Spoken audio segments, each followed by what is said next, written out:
नाज़रीन किराम अस्सलामु अलैकुम वरहमतुल्लाहि वबरकातुहू। उम्मीद करता हूँ आप सभी लोग खैरियत से होंगे। जैसे जैसे हज का मौसम करीब आता जा रहा है, दुनिया भर के मुसलमानों की बेचैनी बढ़ रही है कि इस बार हज का फरीज़ा अदा किया जाएगा या नहीं। नाज़रीन किराम, हज वो पांचवा अहम रुकन है इस्लाम का जो मुसलमानों पर फर्ज है और जिसको जिंदगी में एक मर्तबा अदा करना जरूरी समझा जाता है, फर्ज होता है। अगर मुसलमान इतनी इस्तिताअत रखता हो कि वो हज के आने जाने का खर्च बर्दाश्त कर सके, यानी अगर वो साहिबे हैसियत हो तो उस पर हज फर्ज हो जाता है। नाज़रीन किराम, हज के लिए लाखों लोग दुनिया भर से जमा होते हैं और इस मर्तबा भी दुनिया भर से लाखों लोगों ने हज के लिए दरख्वास्त दी हुई थी, लेकिन उन तमाम की दरख्वास्तों का क्या हुआ? सऊदी गवर्नमेंट की तरफ से बड़ा ऐलान हो चुका है, तो आइए हम आपको बताते हैं। नाज़रीन किराम, हज का तकरीबन 1 महीना बाकी रह गया है, हज अदा होगा। सऊदी गवर्नमेंट ने इसका ऐलान कर दिया है। सऊदी गवर्नमेंट ने कहा है कि दुनिया भर से आने वाले मुसलमानों की दरख्वास्तों को हम इस मर्तबा रद्द करते हैं, लेकिन सऊदी अरबिया के अंदर रहने वाले मुसलमान अगर वो हज अदा करना चाहते हैं, उनकी दरख्वास्तों को कबूल किया जाएगा, उनके लिए इंतजामात किए जाएंगे और सऊदी अरबिया के रहने वाले मुसलमान वो इस मर्तबा हज अदा करेंगे। तो सबसे पहले आपको और तमाम आलम इस्लाम को हज 2020 की बहुत बहुत मुबारकबाद। नाज़रीन किराम, पूरी दुनिया के अंदर कोविड-19 ये वबा, ये मर्ज फैला हुआ है। इसकी वजह से इस साल हज को नहीं बल्कि दुनिया भर से आने वाले हुज्जाज को रद्द किया जा रहा है। उनकी दरख्वास्तों को कबूल नहीं किया जा रहा है, बल्कि उनकी दरख्वास्तों को मनसूख किया जा रहा है। नाज़रीन किराम, ये तारीख में पहला वाक़या नहीं जब हज को यानी हज्जाज किराम जो आने वाले थे उनको रोका गया है, बल्कि इससे पहले भी तकरीबन 40 मरतबा तारीख में ऐसे वाक़यात पेश आए हैं जिनकी वजह से हज को रोका गया है।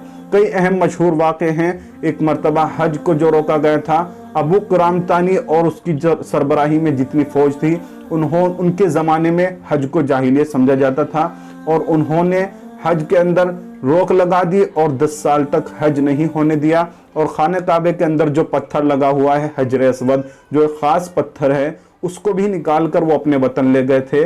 बाद में उस पत्थर को जंग करके उनके साथ उनसे लिया गया और दोबारा से खाना काबे के अंदर लगाया गया था। नाज़रीन किराम, और इससे भी कई अहम वाक़यात तारीख के अंदर पेश आए हैं जिनकी वजह से हज को रोका गया है। कई अहम बीमारियों की वजह से जब पूरी दुनिया के अंदर इस जैसी बीमारी जो अब चल रही है फैली है, उनकी वजह से रद्द किया गया। या सियासी लड़ाइयों की वजह से या मुआशी फितने की वजह से जब लोगों पर माल की तंगी हुई है दुनिया भर में, इन तमाम वजहात की बिना पर हज को रद्द किया गया है।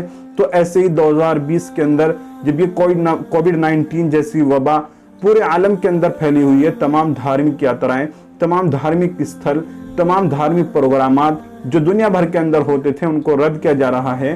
तो हज को भी इस बार रद्द नहीं किया गया। सऊदी अरबिया के अंदर रहने वाले मुसलमान अदा करेंगे। अलबत्ता दुनिया भर से आने वाले मुसलमानों को इस बार आने की इजाजत नहीं होगी। जिन लोगों ने हज के लिए दरख्वास्त दी है, सऊदी अरबिया के अलावा जो रहने वाले हैं, उनकी दरख्वास्तों को मनसूख किया जाता है। उनके लिए दुआ है, अल्लाह ताला उनको जल्द से जल्द अगली मरतबा अपने घर की हाजिर नसीब फरमाए। हज बैतुल्लाह की सआदत उनको भी और तमाम आलम इस्लाम के मुसलमानों को नसीब फरमाए। और ये कोविड-19 जैसी बीमारी जो पूरे आलम के अंदर फैली हुई है, इस मरतबा जो खास लोग हज करेंगे, जिनको अल्लाह ताला ने पूरे आलम के अंदर से चुनकर हज के लिए मुकर्रर किया हुआ है, यकीनन उनका हज मकबूल होगा। उन मकबूल लोगों की दुआओं में अल्लाह इतना असर रखे कि इस बीमारी को पूरे आलम के अंदर से खत्म कर दे। तो हज 2020 की आपको बहुत बहुत मुबारकबाद। अगर ये खबर आपको पसंद आई हो तो इसको लाइक करें, शेयर करें, क्योंकि बेचैनी बढ़ती जा रही थी मुसलमानों की और वो इस चीज पर नजर बनाए हुए थे कि इस मर्तबा हज होगा नहीं, हज अदा किया जाएगा। सऊदी अरबिया के अंदर रहने वाले मुसलमान हज को अदा करेंगे।